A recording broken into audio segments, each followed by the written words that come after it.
Hello everyone, a very warm welcome to all of you to Raj IAS study group. Good afternoon, Rahul Roy and Rohit Bharadwaj. Very good afternoon. I hope all of you are safe and sound. So as you all know, we've started this new initiative. I am Drishti, and since today's Friday, we'll be covering topics related to social issues, and today our core theme will be around women's health, right?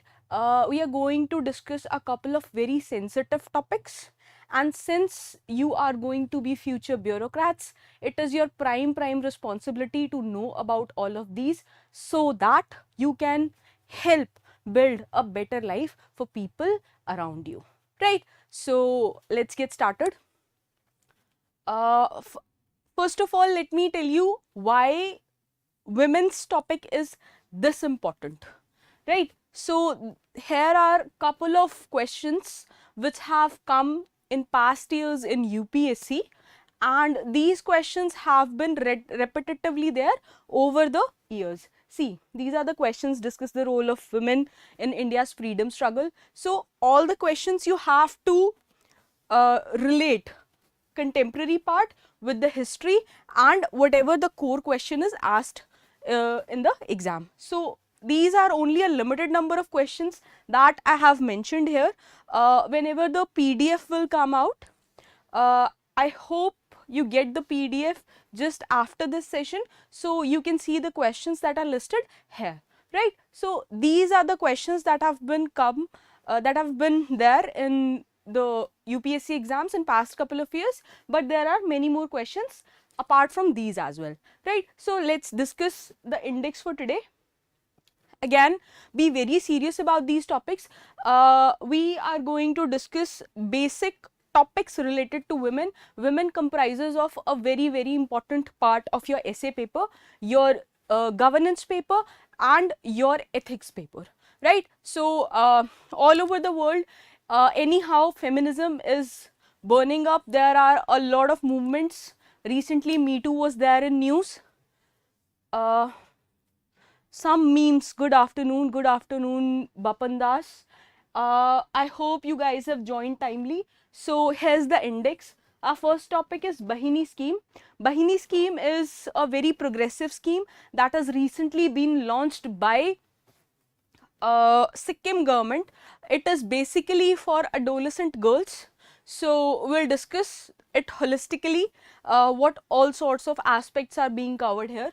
Then there is MMR, maternal mortality ratio. We are going to discuss in detail what maternal mortality ratio is and its aspects by Unicef and Unesco both, how it has impacted, how it is linked to sustainable development goals. There is a whole goal around it, so we are going to discuss that in detail. And then there is Posh Act.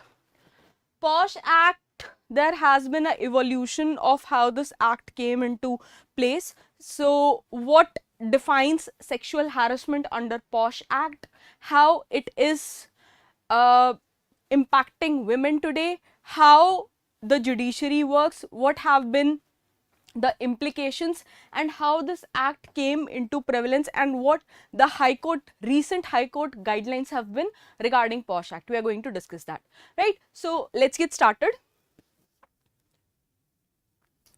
Our first topic is Bahini Scheme. So Sikkim government has launched Bahini Scheme recently. Sikkim government's target is to provide 100% sanitary napkins to vending machine. They are trying to implant vending machines. So here is how vending machine works. Here you can put coins, whatever the price is fixed for it, and from here the girls can collect the sanitary napkins. So Sikkim government has a plan to post these vending machines inside the schools so that girls can have access to them, easy access to them, and in turn their education is not impacted, right? Sikkim is the first state to do so in a long term. Sikkim is one of the most progressive states. Recently, I guess last year or a year before that, Sikkim became a 100% organic state. So Sikkim is a leader in ginger cultivation. So Sikkim is one gem of a state, and it's very, very beautiful. If you get some time to go on a vacation there, I'm pretty sure you're going to love it. Right. So this is what is about Bahini scheme. Let's see what is the aim. See, the aim of the state government is basically to curb the school dropout. School dropout, they are addressing the girls between classes which are covered under 9 to 12. So basically the girls who are experiencing menstruation, they are a major group of 9 to 12th classes. So they are going to cover this. They are going to provide 100% access of free and safe sanitary pads. The prices are going to be nominal, right? And this is basically to curb the dropout of girls from school, right? And it is based on, there was an experiment with Sulabh International. If you have seen the past video which was telecasted on the day of Holi, manual scavenging video, if you have not, please go see it. So I discussed Sulabh International there, and I hope you remember the name Bindeshwar Pathak.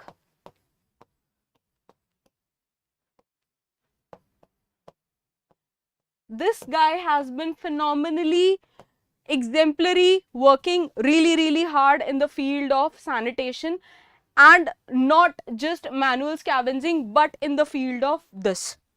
So there was a experiment in 2018 in collaboration with Sulabh International. So based on that, this pilot project has been launched, and if this becomes successful, it is going to set an example for the states all over the country, and then it might be replicated on the country level as a whole. See, now the bigger question, what is basically the criteria, or what is mensuration? See, mensuration is monthly bleeding in women. It can vary from 2 to 3 days to a week, and it basically happens in this group, right? This marks the onset of menstruation, which is known as menarche, and the stoppage of menstruation is known as menopause, right? So this is the onset of puberty, which leads to hormonal changes and physical changes in women, and onset of menstruation basically indicates the reproductive health of a woman. This indicates that women has childbearing capabilities now. So addressing the issues of menstruation is very important, because it further impacts the natal prenatal health of mother, child, newborn babies, and all in all the demographic dividend of India, right? So this was a burning topic also, because if you remember, the Sabrimala judgment has been revolving around it, and in February 2020, there was a case in Gujarat's Bhuj district where the school going girls were forced to remove their pants to check that whether they are menstruating or not, and there was a havoc around it. It has been such a hush topic, so now it's high time we address it and address the problems of women in general, right? So now let's see what are the issues that are related to menstruation, right? First point is awareness about menarche. There was a study by Unicef in 2011 which says way less than 75% of adolescent girls know what onset of menstruation is, or what menstruation is, before they get it done in their body, right? Before they experience it, they have no clue about it. So there was a Unicef study. So about less than 75% of girls in our country, they have no idea about what menarche is. Menarche is onset of menstruation, right? Then discussing this topic is a public taboo. Nobody wants to discuss this. This is considered as a hush thing. People are sort of uncomfortable discussing it because it is supposed to be a secrecy. There are a lot of pros and cons that are revolving around it. So discussion of the topic has always been lying in between the layers in our country, right? Then there is a stigma attached to menstruating women.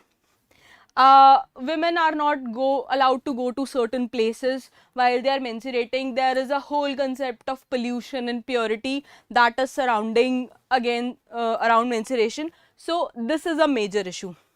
Then women themselves, they do not have any awareness about the sanitary products. There was a study by ICDS of Women and Child Department that even today, even in 2022, a lot of women, a major chunk of women, they still are using ashes, husk and dirty clothes while they are menstruating instead of clean, safe and sound sanitary products, which further leads to multiple level of infections and harms their child's health as well as their health, right? Then in remote areas, there is unavailability of sanitary napkins, and if they are available, procuring them, getting them for yourself is a huge issue, right? Then cost of sanitary napkins. The sanitary napkins are so expensive that buying them is a big deal for lower middle income group and middle class income group, right? People, they still prefer using dirty clothes or other sorts or means of things to address this issue. There are social restrictions around menstruation. Women, when they are menstruating, they are not allowed to go to certain places. Like if you hear the old people in your houses, they must be saying women are not allowed to go to rivers, lakes, water bodies, or the traffic area, highly traffic, the areas which are highly high in traffic, even they are not allowed to go there. Then there is a huge issue of school dropouts, because girls are not comfortable in their bodies. They cannot talk about it. They feel humiliated. They automatically drop out from schools. Around about 1/4 of girl population, female population, school going population, they drop out of school because of this particular biological natural process, right? Illiteracy comprises of a huge portion of the menace. The old people in the houses who are not very well versed with modern ways, they stop the girls today and sort of condition them in their ways, and hence there is a huge impact in their overall mental development even now. There is a huge issue of disposability of sanitary pads, because these things, they comprise of a huge portion of your non-biodegradable wastage. So there is a huge need to address this issue, hence, because it increases your carbon footprint, and the organizations and the environment groups all over the world are working really hard to address this problem, right? Then since most of the women don't have the knowledge of menarche, a lot of women even don't have the awareness of menopause, which further has implications like hormonal imbalances and physical changes. So even this impacts their body, and them being unaware about it causes their health and mental issues for them, right? Then there is the case of hegemonious patriarchy. So patriarchy plays a huge role in this. Whether it is implicit patriarchy or explicit patriarchy, since this is a core women issue, men are unable to understand, or they are not made, they are not comfortable understanding what issues are surrounding it. So this comprises a big issue and hence has to be addressed, right? So there were a couple of studies by the government of India, and there was this Menstrual Hygiene Management National Guidelines, which came out in 2015. So these are the graphical pictorial representation. I've taken this infographic from particular that guideline. So here you can see the dire situation. 100% there is no discussion on the process of menstruation. This came out in 2015 and it is still valid today. Openly there is no discussion about menstruation. 90% of the women, they are unaware about the washing things, washing menstruation cloth, right? They still use used cloth as menstrual absorbent. 86% of them are completely unaware about, unprepared about the physical and mental changes they are about to face. Then they face low self-confidence, they feel scared, they miss school on account of menstruation. Mothers, they did not agree about girls having a prior information of menstruation.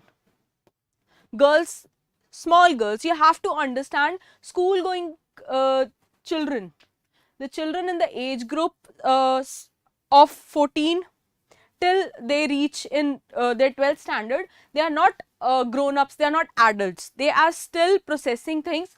So they feel embarrassed and humiliated over the restrictions, right? And talk about washing menstrual cloth, most of the girls, they have not washed clothes at all altogether. So even this becomes a huge problem for them, right?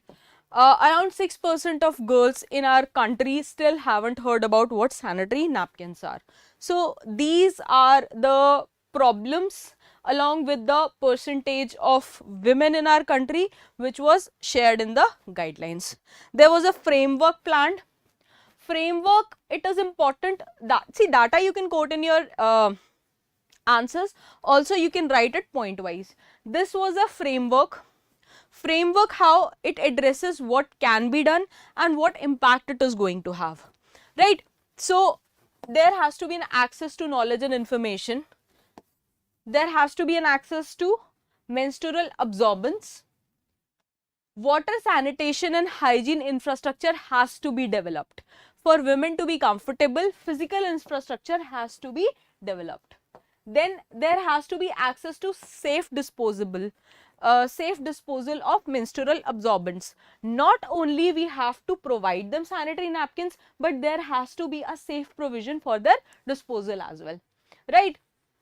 What can help?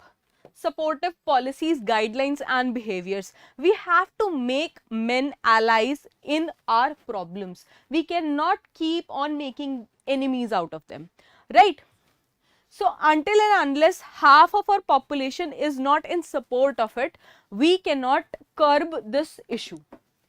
Then informed and trained support for girls and women. We need to have informed and trained support. ASHA workers can be brought into the circle of it and they can provide a lot of guidance. Societal, community and individual awareness. We have to inculcate our society, we have to condition our society and community in such a way that the prior knowledge to girls is given so that they do not feel alienated out of it. What is it going to result in? It is going to result in dignity for adolescent girls and women and the ability of adolescent girls to stay in school during menstruation. So we will be able to address these topics, right? So there is the UNICEF study I was talking about. Only 13% of girls in India are aware of menstruation before menarche, right? So this is a huge problem. 60% of girls, they have missed school on account of menstruation. Then around about 80%, they face low confidence because they are undergoing a natural but physical process which is still new to them. Thereby, what menstruation impacts? Menstruation impacts their education, their equality and ultimately the maternal and child health, right?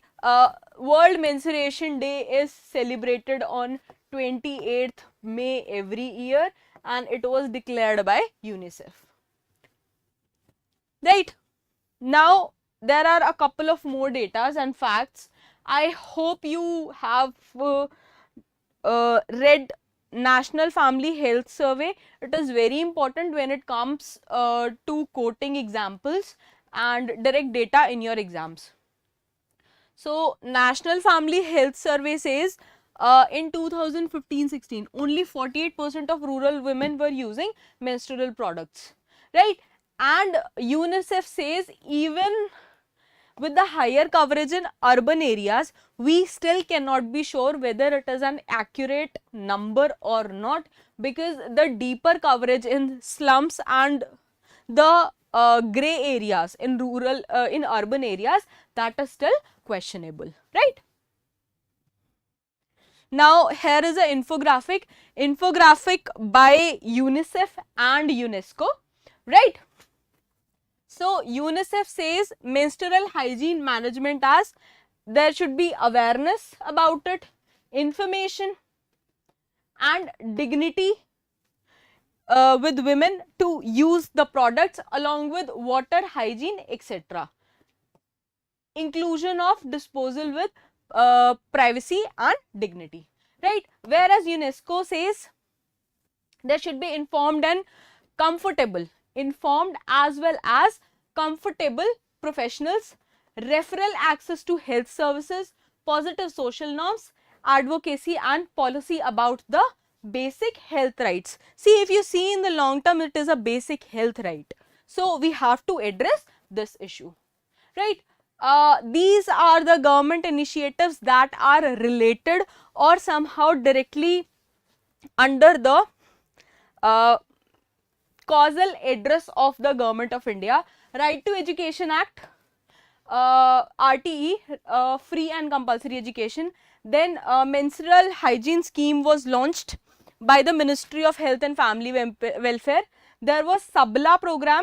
Sabla was directly linked to nutritional health and reproductive and sexual health, right? There was National Rural Livelihood Mission of Ministry of Rural Development. There was Swachh Bharat Mission, and iska core component, the core component was disposal of sanitary napkins. That was one of the core components of it. Now, there were guidelines that I told you about, launched in 2015. So, these were launched in 2015. There is Rashtriya Kishore Swasthya Karyakram. Menstrual hygiene scheme we have already talked about. This came in 2014, right? Then guidelines for gender issues in sanitation, this came out in 2017. There was Suvidha Initiative. Suvidha Initiative is very, very important. Again, disposal, we are going to discuss in the next slide how it is important. And Bihar government has set an exemplary example. They provide the girls with rupees 300 every month to buy sanitary napkins. It still does not address the issue of disposal, but still it is a commendable step, right? Sorry about that.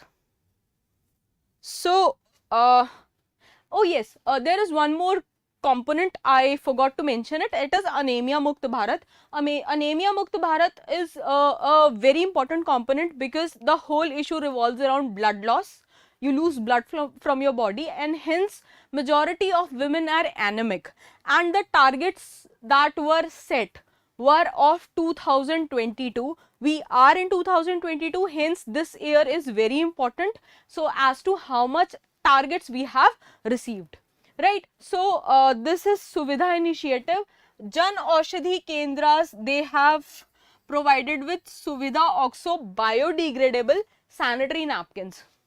Their ideal target was 1 rupee, but these pads are a bit expensive, say 5 rupees. Roundabout you will get them roundabout for the cost of 5 rupees, sorry. But the best part is these are biodegradable. So, Government of India has claimed normal pad, it takes around 500 years to decompose. Jan Aushadhi Suvidha maximum, it takes 3 to 6 months to decompose. So, we are addressing the environmental issue as well here. So these are the constitutional provisions for women. Article 14, Article 15, you should know by now ki how many articles and constitution provisions are there. So there is Article 14, Article 15, Article 16, Article 39, 42, 325, 326 and 243D. These are the articles in Constitution of India that are directly related to women. Use them while writing your answers. And this is our old friend, Sustainable Development Goals. You have to remember them, right? So please go through it and mention in comments which Sustainable Development Goals are directly related to women. Correct? Now let's come to way forward. What the way forward is. There was this scheme by Rajasthan government, commendable scheme, commendable drive, chuppi todo sayani bano, that can be replicated all over India. So this can be done. Then movies and media, they should stop tiptoeing around the topic that we are going to hurt the sentiments or this is not our culture. See, it's a health issue and it has major downfalls and grievances. So we have to address this. Maybe in a way that is acceptable in our society, but this cannot be neglected anymore. We have to find out eco-friendly alternatives like menstrual cups or other biodegradable napkins like Suvidha Initiative, but we will have to address the environmental aspect of it as well. We can always ask the cultural leaders, the leaders that are hugely respected in our society, to come forward and address this topic so that the people who look up to them, who are comfortable with them, they are comfortable with the issue as a whole. We have to address the issue of inadequate infrastructure, the infrastructure of availability of pads, sanitary napkins in the schools, the toilets for girls, separate toilet for girls, water, the hygiene and sanitary issues. Men must be made allies in this cause. See, even in your house, even if your sister has a problem, the brothers, they come forward to help her. Similar sort of initiatives will have to be taken. We will have to include men in this issue so that policies can be framed around it, so that the female literacy ratio does not sink down further. We can always set up small scale sanitary pad manufacturing units on the lines of Suvidha Initiative, which will help us in multiple ways. A, it is going to provide sanitary options for girls, it is going to provide employment, it is going to address the environmental issues, and it is going to help the MSME industry, right? Awareness is the key. We will have to make basically the women, the older women, the mothers of today aware about the topic, the problems the girls, the children of today face, so that they can be at ease with their body, right? I hope this topic is clear and you don't have any issues. So Mandeep Kaur Gill says we can also say that it impacts their mental health and confidence. Yes, definitely. It impacts them in a major ways, because they are unable to understand what their body is going through. Along with hormonal imbalances comes a lot of emotional trauma, emotional changes which they are unable to grasp, and hence they become uncomfortable in their body itself, right? So now let us come to our second topic. Our second topic is again related to women, related to mothers. Our second topic addresses maternal mortality ratio, right? Why was it in news? It was in news because recently, according to SRS, Sample Registration System, Special Bulletin by the Office of Registrar General of India, Kerala's maternal mortality ratio has dropped by 12 points. 12 points drop is a huge achievement on part of Kerala. Kerala is one of the most progressive states, even when it comes to literacy. So Kerala is God's own country. It's a beautiful state. I hope you've seen the backwaters. If not, please go see them. You'll love it. So Kerala has achieved one more feather in their hat. They have curbed the menace of MMR, and it has come down by 12 points. World Health Organization says maternal death is death of a woman while pregnant or within 42 days of termination of pregnancy, and this death can be related to multiple issues. This can be related to pregnancy or post pregnancy things. There might be any complications. What are the causes that leads to death during pregnancy? We are going to discuss ahead, both what WHO says and what the Office of Registrar General of India says. Right. So let's see a couple of things about Office of Registrar General of India. They conduct a census of India. Census was bound to happen in 2021. I have mentioned it n number of times. We are waiting for next census, but till then the data of census 2011 is really important for our exams, right? So it comes under Ministry of Home Affairs, very important. Then they conduct census. They monitor the implementation of registration of births and deaths in the country, right? And SRS is your largest demographic sample survey in the country. Their estimates of fertility and mortality are done using SRS. There is a concept of TFR, total fertility ratio. Please mention it in comments what the target of TFR is for India. If you don't know about it, please read about it. It is a very important concept, total fertility ratio, right? Again, our old friend, sustainable development goals. Sustainable development goals इसमें important क्यों है? Because goal 3, good health, it is directly related to MMR, maternal mortality ratio. The United Nations, they directly made multiple sub divisions under good health, which have been related to this sustainable development goals, right? So why is this important? Because Kerala has already achieved its target way ahead of time. WHO released Ending Preventable Maternal Mortality, EPPM, for reducing global MMR by 2030. EPPM. If you don't know about it, please read about it. It is very, very, very important, right? So your target 3 is good health and well-being, and it has further sub-targets. The sub-targets that are included are basically related to maternal and child health. Let me tell you a couple of them. What are they?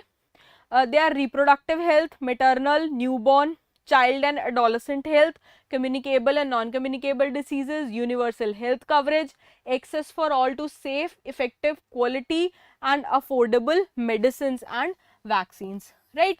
So Kerala has already achieved its goal, that too prior to 1 year, on the basis of target that was set by UN, right? Now the major issue, what causes death in pregnant women? This is what WHO says. Pre-existing medical conditions like HIV, diabetes, blood loss, extreme blood loss during deliveries, this results in death of women, right? Then severe bleeding. Severe bleeding could be the reason. That might be due to complications or something if it goes wrong with the surgery, or there can be a number of causes. Then there is pregnancy induced high blood pressure, which could further lead to hemorrhage, right? There are infections mostly after childbirth, which is called postpartum. So this is a big issue. Acha, nowadays there is a big burning topic of postpartum depression. After delivery, women, they go under depression. They are not expecting it, but somehow they experience it, and this is a burning topic. If you don't know about it, read about it, please. It's a good read. Obstructed labor and other direct causes, right? There can be abortion complications, there can be blood clots, etc. So this is what WHO says. Now there are a couple of things that are said by Registrar General of India, rural India particularly. So first is anemia. Anemia is low levels of blood hemoglobin, right? Most of women, they suffer from blood anemia because the problem lies with excessive blood loss and nutrition. The nutrition level in India is very low. Even according to WHO, India has one of the worst food eating habits in the world, right? There is hemorrhage. Hemorrhage can happen due to the formation of clots. There is abortion. There is toxemia. Toxemia refers to some sort of complications. There is sepsis. Sepsis refers to pregnancy induced infections, the infections that happens during pregnancy or post pregnancy due to unhygienic conditions or some complications. There is malposition, when your child is not in a proper position and while delivery it damages or certain complications arise. So malposition is a major cause, and there are other issues which can be case specific, right?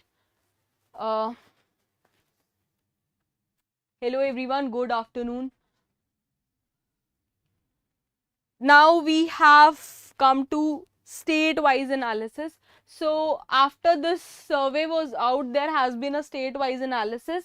So Karnataka's maternal mortality ratios continues to be the highest among the 5 southern states, right? Karnataka is still on the top.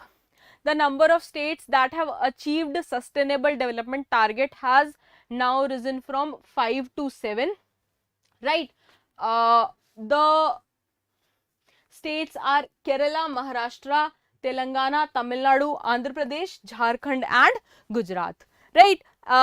There are a couple of states where MMR has increased. These states are West Bengal, Haryana, Uttarakhand and Chhattisgarh, right?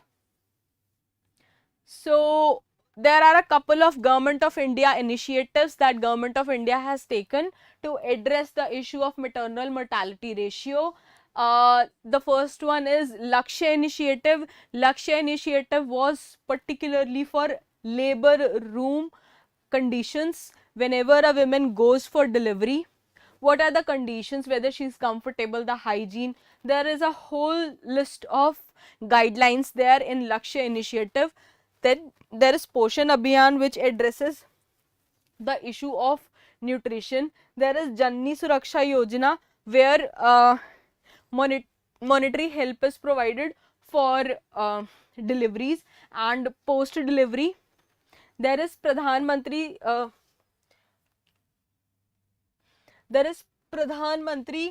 Surakshit Matritva Abhiyan. Then there is Pradhan Mantri Matru Vandan Yojana.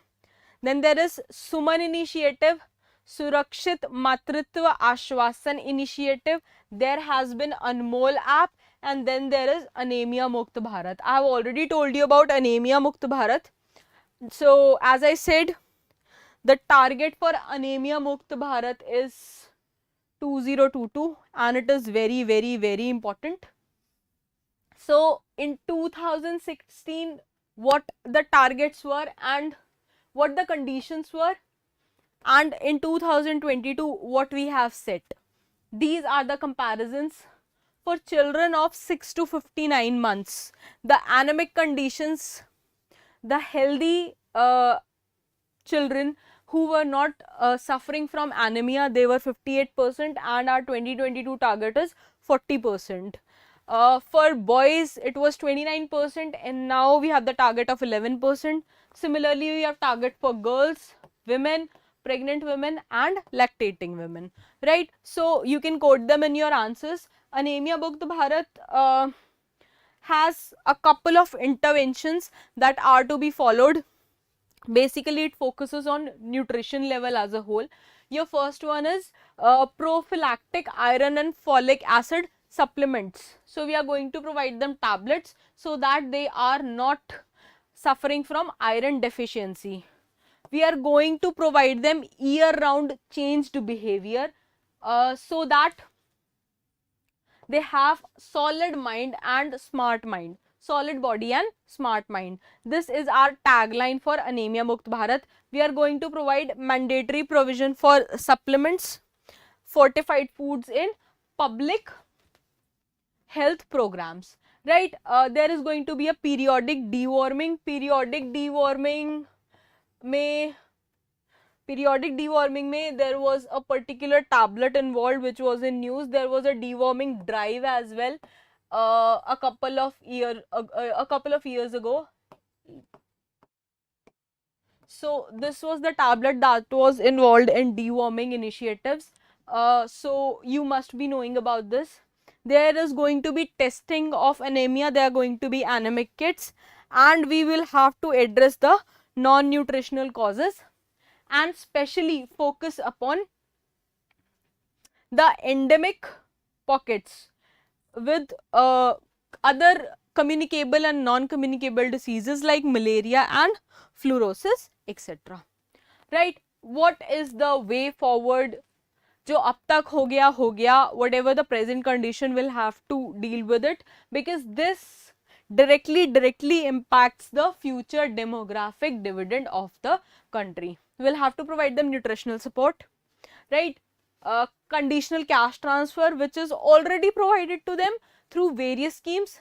There is an amount of 6,000. Please mention it कौन सी scheme में कितना cash transfer जा रहा है, right? Then we'll have to provide them with maintenance of sanitation standards, particularly in delivery areas, the hospitals, the public hospitals, or we'll have to train the ASHA workers, Anganwadi workers, which help women in their deliveries, right?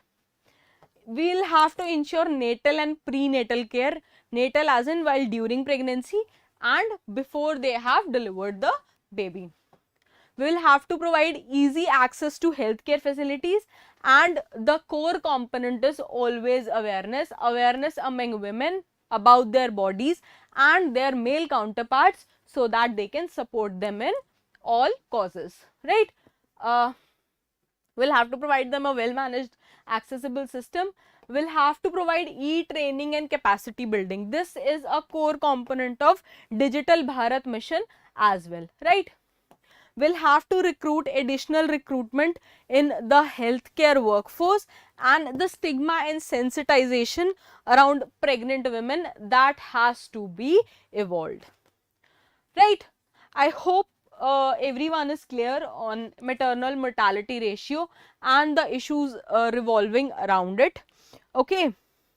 Now our next and last topic for today is Posh Act. Posh Act is prevention of sexual harassment at workplaces. This is a very sensitive issue. There has been a Me Too movement going around all over the world, and it has come up in India as well. So why this was in news, particularly the Me Too movement, it started getting hype in Hollywood, and hence your Kerala High Court recently said the organizations that are associated with the film industry, they'll have to take steps to constitute a joint committee to deal with the cases of sexual harassment of women in line with the Posh Act, right? So Posh Act, ऐसा नहीं है कि Posh Act एकदम आ गया. There has been a certain continuous process through which it evolved, right? So your Posh Act, it provides definitions of certain loopholes that were not addressed in previous acts. So what comprises of sexual harassment? Posh Act says any unwelcome sexually defined misbehavior ranging from sexual abuse, assault, and that also includes rape. Anything that makes a woman sexually uncomfortable comes under sexual assault as detailed and specified by Posh Act, right? This can comprise of any physical contact and advances, right? Any demand for sexual affairs, making sexual remarks, uh, pornography, any sort of pornography involved, and unwelcome physical, verbal, non-verbal conduct of sexual type. Posh Act prohibits all of them, right? So now Posh Act also defines the category of women that come under the ambit of this act. So here is a chart. This has been taken from an official government site, so please pay attention to it. It is very detailed. So the aggrieved woman, it comprises of working women, even if you are visiting a workplace or you are a student there.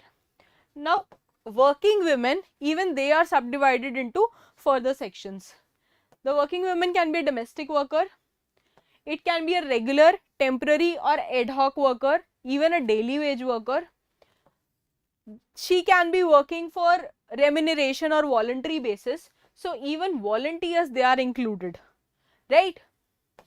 They are employed directly through an agent, or it can be a contract worker, probationer, trainee, apprentice, or called by any other such name. So Posh Act has tried to address all such loopholes in the definition of a employee, right? So workplace को कैसे define किया गया?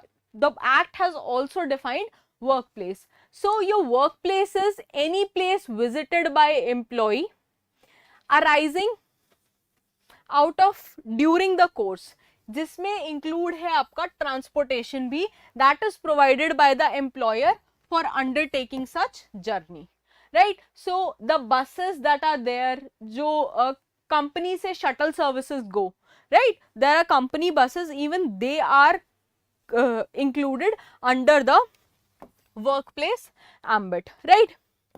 The workplace covers both organized and unorganized sectors.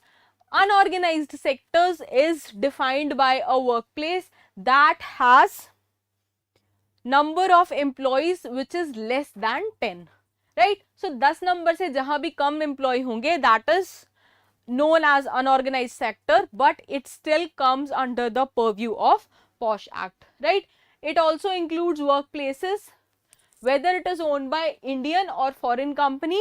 Basically there are a lot of MNCs in India, so addressing them, whether it is a company, Indian company or a foreign company, Posh Act applies to all of them, right? So here are the impacts which come after you face such sort of harassment, right? If you see professionally, so if you are being harassed at your workplace, you will experience your work performance has decreased, your presence in the workplace will decrease, your absence will increase, right? You will lose promotional opportunities. There is going to be a retaliation from respondent, colleagues or friends of respondent. Then you will be subjected to gossip and scrutiny at work. You will be objectified, you will be publicly sexualized, there will be defamation, being ostracized, right? You might have to relocate. Then there are a lot of job and career consequences, and then there is weakened support network, right? See, you have to understand this is all listed under Posh Act, and even this infographic has been taken from a government site. So this whole list is listed by the government of India under the act. This is the best number of points that you can quote in your answers, right? Then at personal level, what happens? You feel depressed, you have anxiety, you might get panic attacks, You might have traumatic stress, you might feel shame, guilt, and you might blame yourself for it, although it's not your fault if someone is harassing you, right? You might have difficulty in concentrating, you might face health issues that might comprise of headaches, fatigue, loss of motivation. You'll face personal difficulties with time. You might have eating disorders. You might lose extreme amount of weight or gain extreme amount of weights.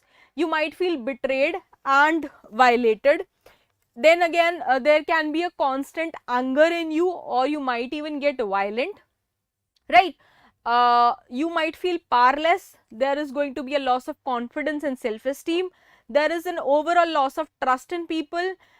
You might feel problems with intimacy in your personal life, and there might be withdrawal and isolation, right? Withdrawal and isolation in your personal life. Now, safeguards that have been provided against sexual harassment are Articles 14, 15, 21 of the Constitution. Then there is a United Nations Convention on Elimination and Discrimination. Is there a problem with internet? Okay, sorry. Discrimination against women, CEDAW, which was adopted by UN General Assembly in 1975, and this has been ratified by India. So, Posh Act ratified by India. So, Posh Act came as a legally bound responsibility of Government of India to address this typical issue. Right now, Posh Act evolved कैसे हुआ? If you know this lady well enough, if you don't know, she is the reason women in India today have a stand. She is Bhavri Devi. Bhavri Devi, the trauma she has experienced cannot be put in words. So in 1992, she was working with the Rajasthan government as a Sathin, and she was working with the rural department. Now what happened was, her basic working area domain was to work against child marriages, right? So she prevented a child marriage happening of 1-year-old girl, a girl who was 1 year old, right? She prevented that from happening, and after that she was facing continuous agitation and threats from men around. She was bullied, she was harassed, she complained about it to the local authorities, but no action was taken, and it was a very sorry state of affair, but she was brutally gang raped. And the trauma that she had to go through did not break her. She fought against it, and there were a couple of groups. There was a PI filed by Vishakha and other women groups against the state and the center before Supreme Court. Hence, because the group was Vishakha, there came Vishakha guidelines. The women in India, for a law about this whole fiasco, we owe it to her, Bhavri Devi. Now, on August 13, 1997, since India ratified CEDAW, the UN convention which I have already discussed, the court created a legally binding guidelines basing it on right to equality and dignity in women, right? So this is how the whole case evolved. Now, what are the provisions of Posh Act? The provisions, Posh also includes, you have heard what comprises of sexual harassment. It also includes sort of innuendos, offensive remarks, mean sexual jokes, intimidation, threat, stalking, your unwelcome social invitations if you're pressurizing someone into meet you outside of office spaces, your invasion of personal space, rumor mongering, and hostile work environment, right? So these are the provisions that have been given under the Posh Act. It is the responsibility of the employer, right? It is the responsibility of the employer that women do not face hostile work environment at where they are working, right? And there has to be a particular set of rules so that women are not intimidated and harassed. I've provided the whole details over here, you can read it.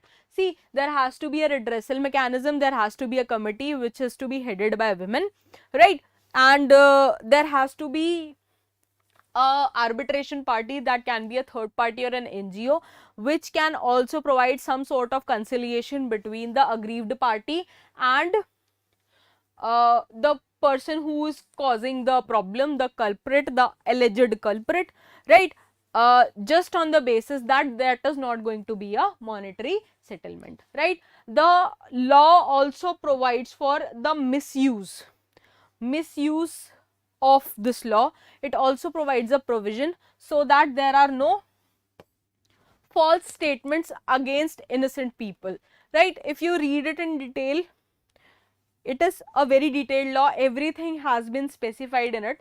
So I'm just going through the bullet points, right? Then every employer is required to constitute an internal complaints committee with 10 or more employees, right? The thing I said about organized and unorganized sector. Then there has to be a district officer who is required to constitute a local complaints committee at each districts, and if required then at the block level, right? So these are the provisions that are there in Posh Act. There are a couple of more provisions. The ICC, it holds the power of civil court, which and its verdict are legally binding, right? It has to be addressed, whatever the issue is there, it has to be addressed within 90 days, and there will be no monetary compensation if there is an arbitration provided, right? So what is the way forward? There have been a couple of committees. There was this GS Patel Committee. So they provided with the solution to protect the identities of the parties in case of which are aggrieved under the Posh Act, right? To keep their identities secret. Okay, then there was JS Verma committee recommendation. These are detrimental. The JS Verma committee recommendations, these are detrimental in avoiding this whole fiasco happening, the Sexual Harassment at the Workplace Act. Please go through the recommendations, but for now I have just mentioned the committee name. Then there was a she box that was designed by the Ministry of Women and Child Development, and it is a single window access for every woman, irrespective of work status and irrespective of what sort of harassment, what sort of sexual harassment she has faced. So she can register a complaint here, and her identity will be kept a secret, right? So this is what Posh Act addresses. I hope you guys do not have any doubts. If you have, please mention them in comments. I'll try taking them up in my next video, right? Tomorrow you're going to meet Akash sir, right? Tomorrow's class will be there at 2 p.m. He will be covering a couple of miscellaneous and very important topics. That's all for today. Keep studying, and prelims is just around the corner. Make all of us proud, us and your parents, everyone. Right? Thank you so much. Keep watching.